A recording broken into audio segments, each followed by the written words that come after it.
Ahí está. Bien, bueno, entonces, empecemos a charlar un poco sobre este tema. Hablemos primero de cuáles son los distintos rostros de pacientes con TLP. Vamos a llamarlos borderline para más rapidez. Como ustedes saben, las pacientes con TLP van cambiando de modos, van cambiando de selves, van cambiando de aparentemente personalidad, podemos decir, ¿no? Es decir, que tenemos una paciente en el consultorio una semana, ¿sí? Y la semana siguiente vamos a tener otra paciente distinta. Hablamos de modos, hablamos de estados emocionales, conductuales y cognitivos disociados. Entonces podemos tener a una paciente que la tenemos en un modo de niña vulnerable, la pequeña Mariela, la que está sintiéndose muy abandonada, muy privada, muy solita, pero luego podemos tener en la sesión siguiente, o tal vez puede haber un flipping en la misma sesión, de una Mariela que está bloqueada, que está como un robot, como robotizada, como hablando de sí misma como si fuera de un tercero, o hablando de sí misma como si fuera un caso clínico, sobre todo cuando nos explican qué es lo que han hecho en tratamientos anteriores. A mí me pasaba mucho esto trabajando en Nueva York, cuando venían pacientes argentinos y que habían hecho años y años de psicoanálisis. Entonces venían y me hablaban de sí mismas como si fueran de un caso clínico. Pero luego tenemos, como en el caso de la paciente que acabamos de ver, la tenemos a Mariela en un bully attack, lo tenemos en un modo agresivo. Este es el modo que los terapeutas más tienen miedo. Pero como dijo muy claramente Jeffrey Young en el Congreso del 2002 en Nueva York, la mayor parte de las veces las pacientes borderline están en este modo, en el modo distanciado protector. Así que estén listos para este modo, pero tengan en cuenta que lo más probable es que estén en este modo la mayor parte del tiempo. Entonces, alguno de ustedes me preguntará, ¿cómo se sabe que la paciente está en un modo de distanciado protector o en un modo de adulta sana, hablando de sí misma con un excelente insight que lo logró a través de sus 10 años de terapia? Y uno de los truquitos clínicos que aprendí en mi entrenamiento allá lejos y hace tiempo es preguntar cuáles son las sensaciones corporales que está teniendo.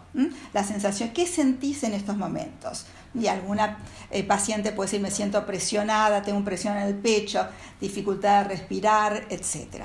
Muchas veces la paciente puede estar en un modo hipersexual, al que ustedes saben que llamamos autoestimulador. Es un modo de evitación nuevamente. Otras veces vamos a tener a nuestra paciente en un modo de autotranquilizador, abusando sustancias como alcohol y drogas. Y a veces, sí, créase o no, van a estar en modo adulto sano. Muchas de estas mujeres, en mi experiencia, son mujeres de corporación, hombres también, no vamos a ser sexistas, mujeres y hombres de corporación muy exitosos, pero cuando están en situaciones especialmente con parejas, como ustedes saben, las parejas sacan lo mejor y lo peor de todos nosotros. Bueno, muchas veces ahí es cuando aparecen estos modos de los que estábamos hablando anteriormente. Entonces, la relación terapéutica es uno de los 4 componentes principales en terapia de esquemas. Va a incluir 2 intervenciones, una confrontación empática y una reparentalización limitada. Muchos terapeutas tienen dificultades específicas con ambas intervenciones. Entonces, muchos terapeutas tienen miedo a una confrontación empática. ¿Qué es la confrontación empática? Todos ustedes lo saben. Es hacer una validación emocional de lo que está pasando, lo que está atravesando el paciente, pero al mismo tiempo, gentilmente, suavemente, empujar a la paciente para que cambie, para que haya un cambio cognitivo, que haya un cambio experiencial, vivencial o un cambio conductual. Lamentablemente, muchos terapeutas, y esto es algo que lo charlamos especialmente con Wendy Behari, la experta en narcisismo y la expresidente de la Organización Internacional de Terapia de Esquemas, muchos terapeutas tienen un esquema maladaptativo de tipo subyugación. ¿Qué significa esto? Que muchas veces los terapeutas tienen la tendencia a no poder hacer una confrontación empática. Por ahí pueden hacer la parte de la validación emocional, que les resulta más sencillo y por supuesto tiene menos riesgo, pero no pueden hacer la parte de confrontación, el empujar suavemente al paciente para que cambie. ¿Por qué? Porque si tienen un esquema de subyugación, ¿qué les va a pasar? Van a tener miedo a que el paciente los ataque o se vaya. Si quieren un ejemplo muy lindo de esta dificultad, vean por favor el video clínico que lo usamos para entrenamiento de Jeff Conway con Jeffrey Young, donde muestra la dificultad, es un roleplay, de Jeff Conway, que es nuestro actual director internacional de training, en cortar a una paciente, interrumpir a una paciente que no podía dejar de hablar. Hablaba y hablaba y hablaba de cosas triviales muchas veces. Entonces esto es un ejemplo de un distanciado protector también. Bueno, entonces, reparentalización limitada, como ustedes saben, perdón, es satisfacer las necesidades emocionales de nuestros pacientes, estas necesidades que no fueron satisfechas anteriormente dentro del contexto de la relación terapéutica. También, algunos terapeutas no pueden hacer una reparentalización limitada especializada con algunos pacientes. A veces con pacientes borderline es porque no pueden conectarse con esa pequeña niñita frágil, abandonada, que sufre, que está debajo de ese modo de afrontamiento disfuncional llamado bully. Creo que lo llamamos en español intimidador, agresor. Perdón, pero yo me entrené en Estados Unidos desde 23 años, así que mi mente todavía piensa en inglés y a veces estoy haciendo la traducción simultánea. Y algunas traducciones no me parecen del todo apropiadas, así que también algunas traducciones las voy a hacer en forma distinta, porque me parecen que son más claras. Bien, entonces, el terapeuta ideal que puede ayudar a estos pacientes tiene determinadas características. Y como decía nuestra colega Jacqueline, de lo que se trata es de ser un terapeuta suficientemente bueno, de ser un padre o una madre suficientemente buena. Nadie es ideal, todos tenemos limitaciones. Pero el terapeuta de esquemas tiene que ser muy cálido. Esto es muy importante. Muy cálido con las palabras, muy cálido con los gestos. Tiene que estar pendiente. Por ejemplo, en Estados Unidos, en Nueva York, que teníamos menos 10 grados bajo cero, los pacientes llegaban con mucho frío y yo les daba un chocolate caliente, algunas galletitas de chocolate o dulce de leche. A veces me traía los bocaditos de dulce de leche de Buenos Aires y les daba algo dulce. Entonces es importante ser muy cálidos. Si sabemos que nuestro paciente está sufriendo, sobre todo nuestras pacientes borderline, es muy importante llamarlas a la noche o mandarles un mensajito para demostrarles que nosotros recordamos que están sufriendo. Ni que hablar ahora durante la pandemia, ni que hablar con personas que están solas en sus casas. El terapeuta tiene que ser estable, es decir, si uno sabe que uno está pasando por situaciones personales, tanto médicas como emocionales como familiares muy difíciles, no es el momento de tomar un paciente borderline. Por otro lado, es muy importante ser lo más estable posible, no cancelar sesiones, mantener en la medida de lo posible el mismo horario. Y pequeño tip para el trabajo online, les recomiendo que no tengan un background que se mueva o que vaya cambiando. Son preciosos, y pueden, todos ustedes pueden estar muy orgullosos de su manejo de tecnología, pero traten de mantener el mismo background, el mismo fondo, ¿sí? El mismo fondo. Si tienen algún background virtual, que sea el mismo fondo. También es importante, otro tip para el trabajo online, mostrarles a los pacientes el lugar donde ustedes están trabajando, ¿sí? Que vean, porque el paciente necesita sentirse seguro y esto les va a dar seguridad. El terapeuta debe ser comprensivo, poder ser empático, paciente, optimista. No voy a ir cubriendo todos los ítems por una cuestión de tiempo. Optimista. Muchas de nuestras pacientes borderline han sido rechazadas, lo han sentido porque son criaturas muy sensibles, han sido rechazadas por otros terapeutas. se consideran a sí mismas muy enfermas, entonces, y sin cura, por lo cual es muy importante que el terapeuta pueda compartir y brindarle esta parte que nosotros tenemos, si es que la tenemos, optimista, ojalá la tengan. Y a veces es muy difícil, ¿por qué? Porque estas pacientes son muy difíciles, hemos tenido fracasos terapéuticos, pero ya hemos tenido deserciones. Acuérdense que la deserción con terapia de esquemas con pacientes borderline es del 25%. Estos son buenas noticias comparados con el 50% con terapia basada en la transferencia. Entonces, tenemos que tratar de brindar optimismo. Es posible que tengas una vida mejor. Es posible que tengas relaciones de pareja que sean cálidas y satisfactorias. Respecto al ser... Perdón, voy a cerrar la ventana, que hace bastante frío. Bastante frío en Buenos Aires hoy. El terapeuta de esquemas tiene que ser auténtico. Esto es muy importante, ser auténtico, ser real. Es decir, si el paciente se da cuenta que estamos irritados, que estamos molestos, es muy importante decirle, ¿sabes qué? Tienes razón, es una excelente percepción. Ahora, yo estoy enojado con una parte tuya, esta parte tuya que me agrede, como la paciente del video, entre paréntesis, es una excelente actriz, no es una paciente, es una actriz, una sesión simulada, ¿no? Digo porque algunos colegas han llegado a pensar que yo estaba mostrando pacientes a cara lavada, sin pixelado y sin nube. Bueno, entonces, es muy importante. ¿Y por qué es importante ser auténtico? Porque estos pacientes tienen un esquema de abuso y desconfianza. Si uno les dice, no, lo que estás percibiendo no es correcto, estamos activando su esquema de abuso y desconfianza. Y por otro lado, estamos haciendo una vez más invalidación emocional. Y estas pacientes, estas personas, han tenido invalidación emocional toda la vida.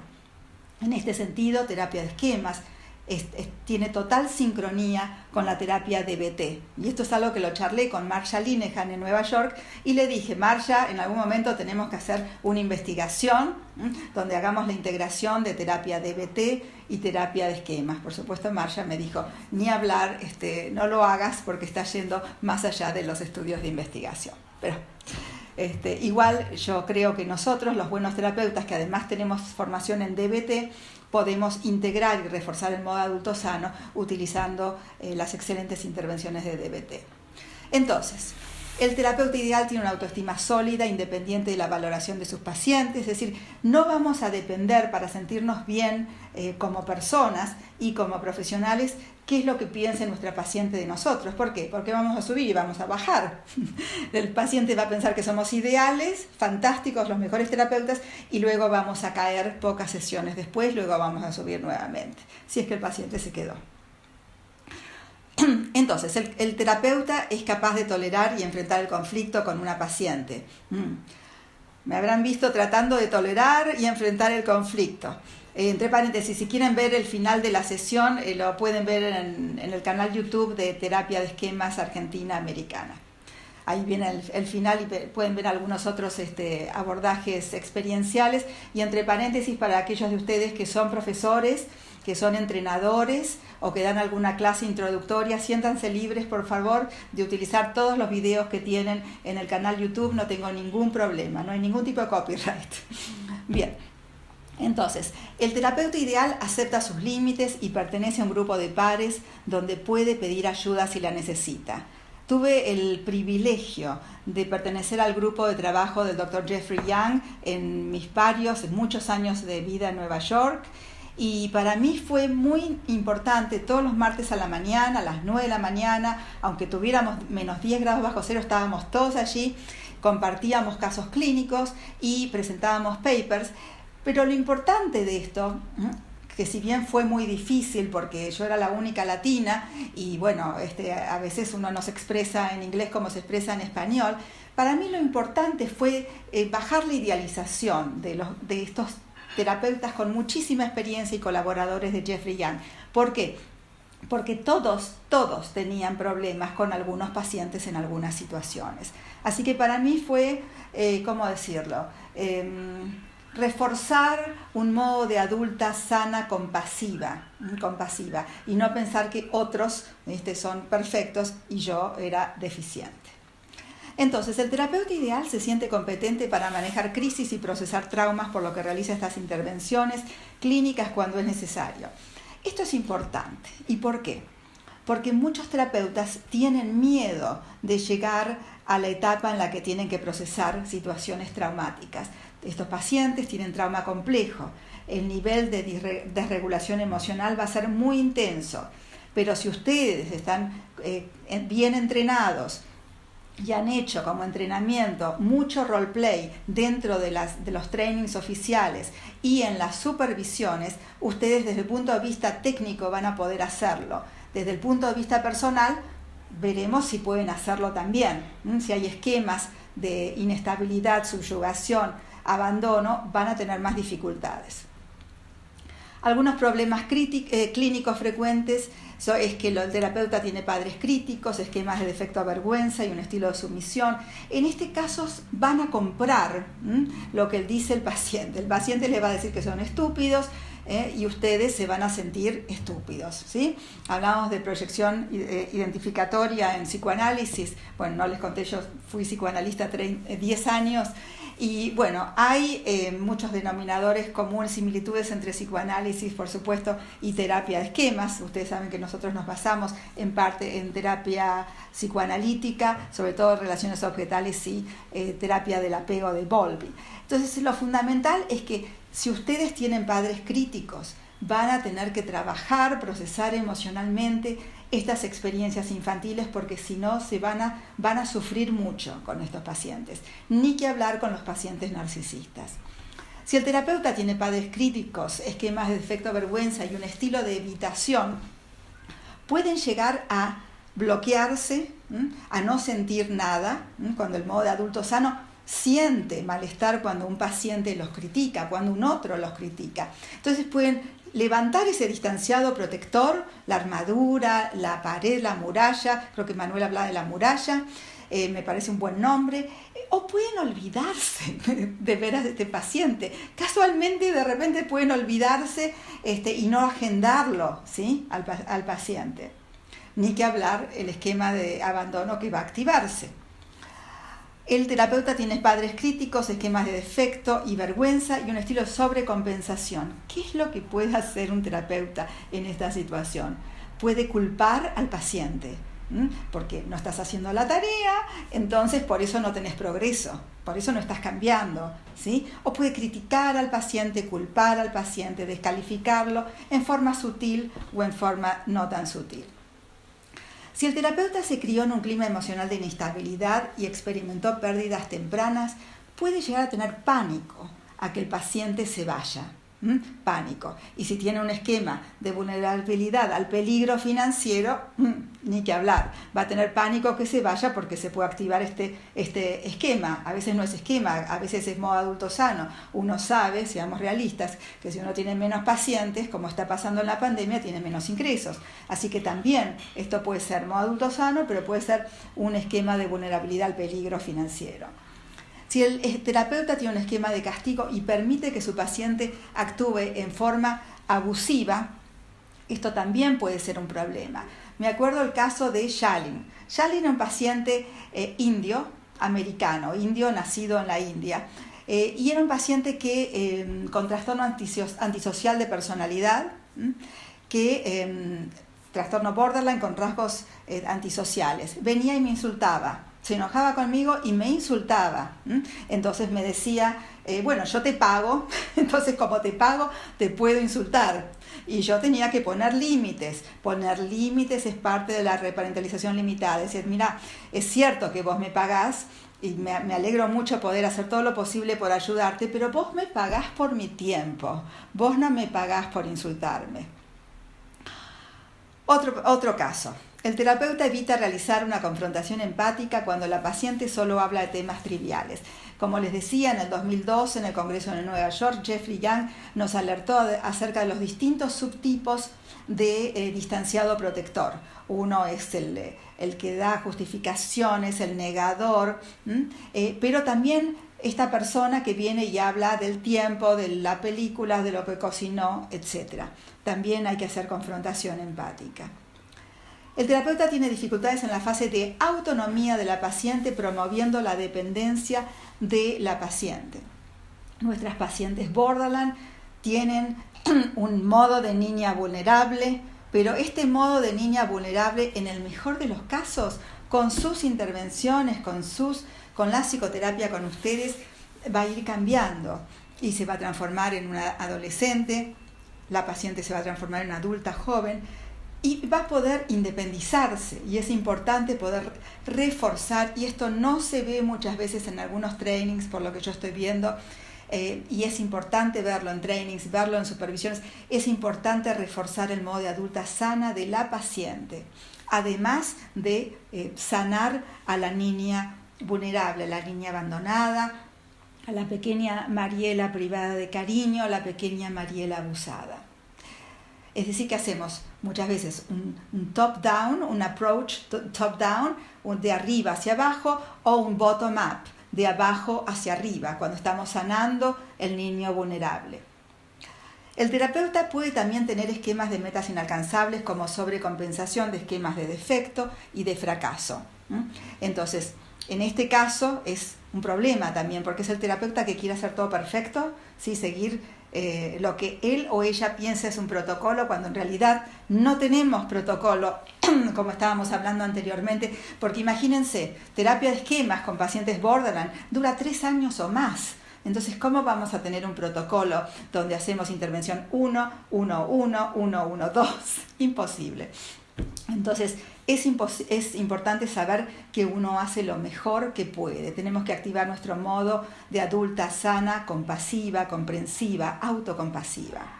El terapeuta, si tiene un esquema de autosacrificio que sobrecompensa esquemas de abandono y da demasiado al paciente, también es un problema. Piensen ustedes si algunas veces se vieron respondiendo emails eternos, larguísimos de los pacientes, o sintiendo que tienen que responder a todos los mensajitos de texto, WhatsApp que reciben. Esto es autosacrificio.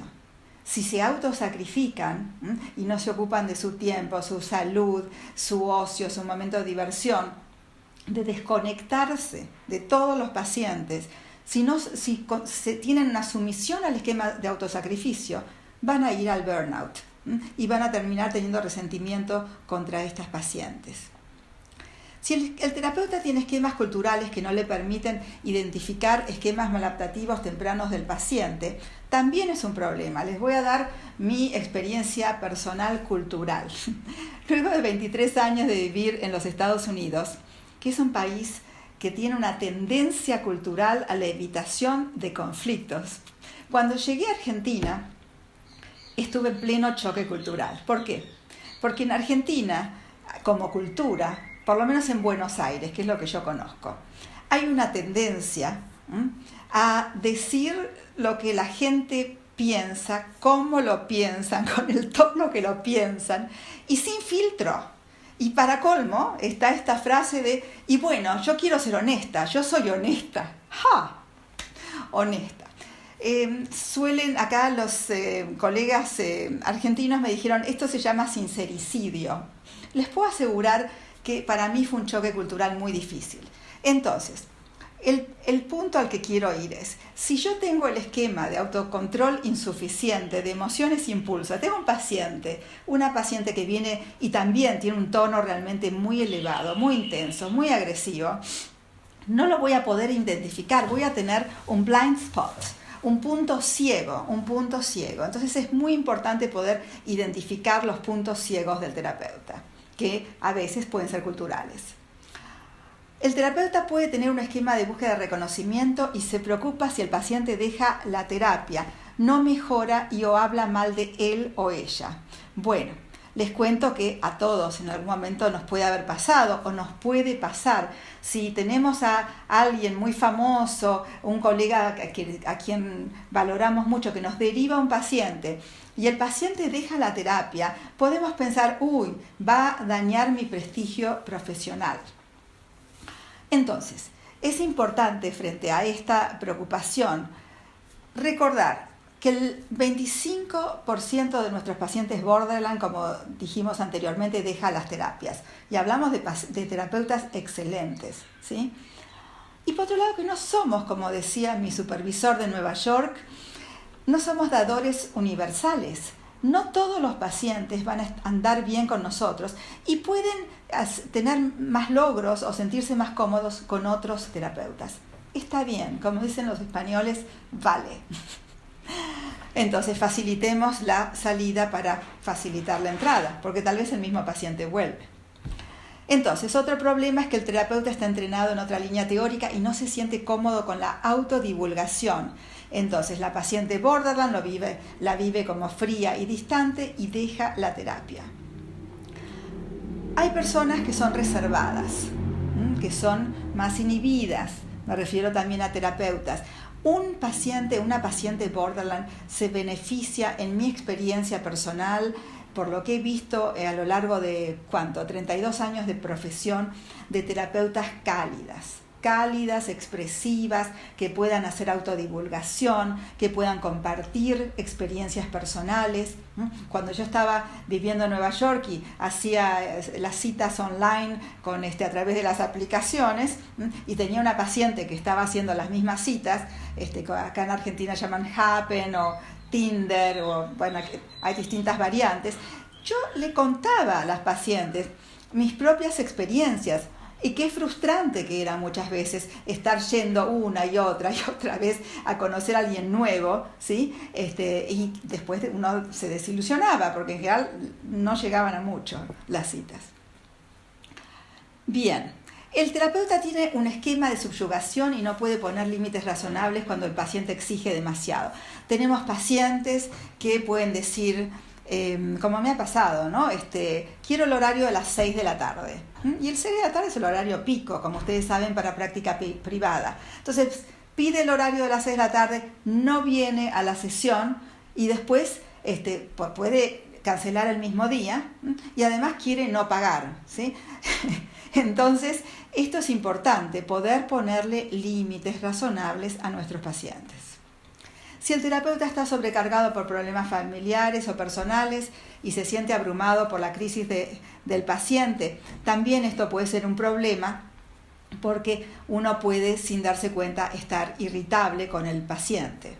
Y esto, si el paciente lo percibe, es importante validar y usar el modelo de modos, porque el modelo de modos nos permite mantener la conexión y la alianza terapéutica con el modo adulto sano y vamos a poder juntas, abordar y confrontar a los otros modos. Si el terapeuta vive atemorizado y ansioso acerca de la posibilidad que el paciente tenga conductas de autoinjuria o un intento de suicidio, esto es un miedo válido, sobre todo con algunos pacientes que ya han intentado suicidarse o que tienen conductas autolesivas frecuentes. Entonces, es importante recordarnos y ser autocompasivos. Los pacientes, por más de que hagamos una terapia excelente y tomamos todos los recaudos, es posible que un paciente se suicide. Vamos a intentar que no, por supuesto. Vamos a identificar las señales de alarma, vamos a tomar escalas de Beck, por favor. Perdón, no dejen de usar inventarios de depresión de Beck. En terapia de esquemas, además de saber terapia de esquemas, me parece muy importante ser expertos en terapia cognitivo-conductual y, si es posible, tener también entrenamiento en DBT o en terapia focalizada en la compasión. ¿Por qué? Porque la terapia de esquemas no es suficiente a veces. Necesitamos otras herramientas que podamos integrarlos, por supuesto, dentro de una conceptualización exhaustiva e individualizada, como comentaba anteriormente Jacqueline. Entonces, es posible, aún en guardias psiquiátricas, los pacientes se suicidan. Vamos a hacer todo lo posible, ¿por qué no? Vamos a trabajar con un psiquiatra para hacer un abordaje psicofarmacológico si vemos que es necesario y, por supuesto, vamos a hacer hospitalizaciones voluntarias en la medida de lo posible. Si el terapeuta olvida reforzar el modo de adulto sano del paciente, esto también es un problema, porque estamos continuando con una manteniendo al paciente en un estado infantil. Entonces es posible, es recomendable identificar los recursos que el paciente tiene y poder reforzarlos. Si el terapeuta no ayuda a la paciente a no sentirse avergonzada de conductas presentes y o pasadas y aparece ante sus ojos como perfecto, es un problema. ¿Y por qué? Porque el paciente tiene un esquema de vergüenza y defecto muy grande. Los pacientes borderline se sienten fácilmente criticados, fácilmente abusados. Entonces es muy importante poder compartir también alguna experiencia. Tenía una para contarles, pero por una cuestión de tiempo no se las voy a contar. Pero es importante tener siempre alguna experiencia donde uno se sintió estúpido, uno se sintió torpe, uno se sintió avergonzado. El terapeuta puede tener una actitud pasiva cuando el paciente le cuenta una situación traumática. Problema, porque de eso se trata la validación emocional. Si un paciente me cuenta que fue violada y yo tengo una actitud tipo lo que nos transmitían en psicoanálisis ortodoxo, tabula rasa, cara de póker, el paciente nos va a vivir como fríos, como invalidantes. Y entonces, en el mejor de los casos, si tiene un modo adulto sano, se va a ir de la terapia. Entonces es importante decir lo que viviste es horrible. Lo siento mucho. Lo que viviste es terrible. El terapeuta puede sentirse mal porque no satisface todas las necesidades del paciente. Esto es importante. Uno no puede satisfacer todas las necesidades del paciente, como un buen padre, una buena madre no puede tampoco satisfacer todas las necesidades de sus hijos. El terapeuta sucumbe a los estereotipos culturales sobre pacientes borderline. No todos los pacientes borderline van a ser pacientes que los van a agredir. Hay algunos pacientes borderline que son muy sumisos y también eso es parte del problema. Así que esto es importante. Son criaturas divinas, creativas, pasionales, divertidas, cariñosas. Es para mí un placer trabajar con pacientes borderline. Lo he hecho por muchísimos años y es muy enriquecedor, muy satisfactorio, y todavía recibo emails de mis pacientes que se fueron de New York, se fueron a vivir a España, se fueron a vivir a Europa y están ahora teniendo unas vidas satisfactorias, placenteras, donde trabajan en algo que les gusta, donde tienen pareja y tienen hijos. Si el terapeuta confunde... Dime. Sí, nos quedan 5 minutos. Pero empezamos más tarde. Podemos hacer 10 minutos más, ya que empezamos más tarde.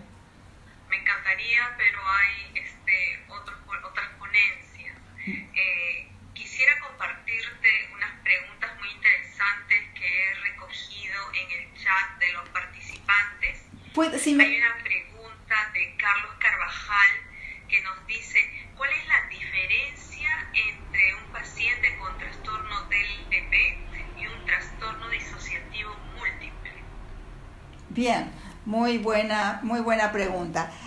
Hablamos de modos, de selves. Entonces, con pacientes con DID, con trastorno disociativo de identidad, los modos están más disociados. Entonces, cuando un paciente está en un modo, no puede conocer al otro modo.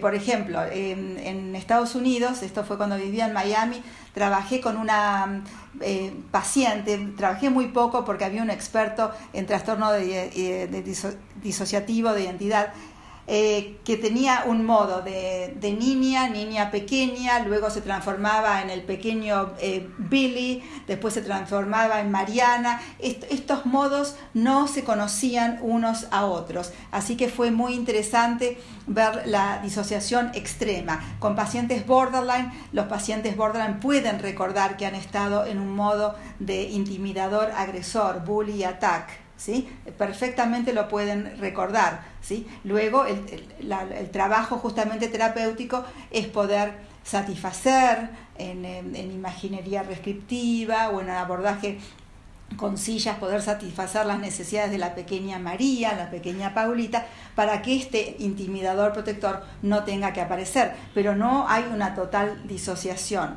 Si me permiten terminar un poquito, voy a la última parte, me quedan 2 diapos nada más. Después paso si hay, puedo contestar más preguntas, no tengo problema. Supervisiones clínicas o psicoterapia personal, ¿sí?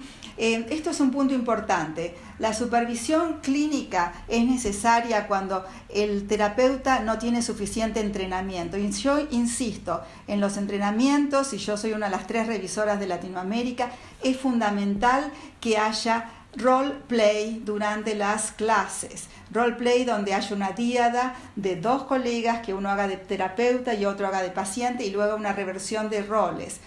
Esto es fundamental. Online se puede hacer. Yo no soy una experta en tecnología y he aprendido a hacer las salitas de online para poder ofrecer este tipo de práctica que es fundamental. Ahora, cuando hay un problema que se vuelve a repetir una y otra vez y la persona, el terapeuta, se siente muy angustiado en situaciones similares clínicas, en este caso ya hay que pensar en algunas sesiones personales. No se necesita una psicoterapia de 3 años ni 5 años, pero sí algunas sesiones. Y tengan en cuenta que en las supervisiones clínicas que hay que hacer luego de las 40 horas de entrenamiento oficial, hay 40 supervisiones para obtener un nivel avanzado de formación y certificación.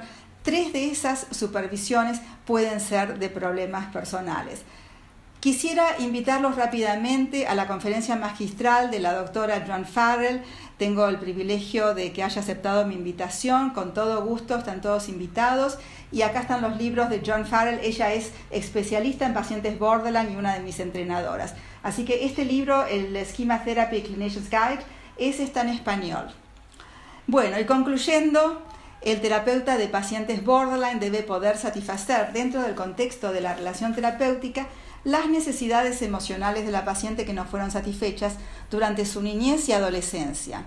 Es importante que el terapeuta ayude a sanar su modo de niño vulnerable, validar y poner límites a su modo de niño enojado, moderar el modo de padre exigente de la paciente, destruir el modo de padre castigador, crítico y oculpógeno, moderar los modos de afrontamiento de sumisión, sobrecompensación y evitativos, y fortalecer el modo de adulto sano de nuestras pacientes borderline, transformándolos en comprensivos, pacientes, compasivos y sabios. Y cuando no sepan qué hacer o cómo debería intervenir, Jeffrey Young nos recuerda que el terapeuta debe preguntarse: ¿qué es lo que un buen padre, una buena madre harían en este preciso momento? Muchísimas gracias. Bien, muchas gracias, Patricia. Me gustaría que respondieras a una pregunta muy interesante de Jaime Carrillo, que nos dice: ¿en qué momento podría asumir que un caso TLP es incurable? Tengo 4 años con una paciente que no demuestra cambios y soy su terapeuta número 10. Uh-huh. Bueno, una pregunta interesante. No puedo hablar de esta paciente porque obviamente no la conozco. Yo tiendo a no darme por vencida con los pacientes. Tiendo a supervisar mis pacientes para tener una mirada fresca de estos pacientes. Porque tal vez hay algo de nosotros que también pueda incidir en que un paciente no haga progresos, aunque seamos los mejores terapeutas. Hay algo que no estamos viendo. Hay algo de la pequeña Mariela que no estamos viendo. Hay algo de la necesidad que no estamos viendo. Y el otro día, viendo una entrevista con Jeffrey Young, una excelente entrevista que Wendy Behari le hizo a Jeffrey Young, Jeffrey Young decía: ustedes tienen que pensar que si el terapeuta no hace progreso, es porque la conceptualización clínica que ustedes hicieron hace 4 años, cuando empezaron la terapia, no es correcta en estos momentos. Entonces, revisen la conceptualización clínica que tienen hecha. supervisen con otro colega del mismo nivel suyo o de más de entrenamiento, etc. Porque algo pasa, dijo Jeffrey Young, y me pareció muy interesante este punto, con la conceptualización de esa paciente. Muchas gracias, Patricia. Excelente ponencia. Démosle un aplauso a Patricia Escudero Roman. Excelente ponencia. Nos encantaría seguir escuchando este tema, casualmente, de trastorno borderline. Es muy, muy, muy interesante. Muchas gracias. Gracias por la invitación.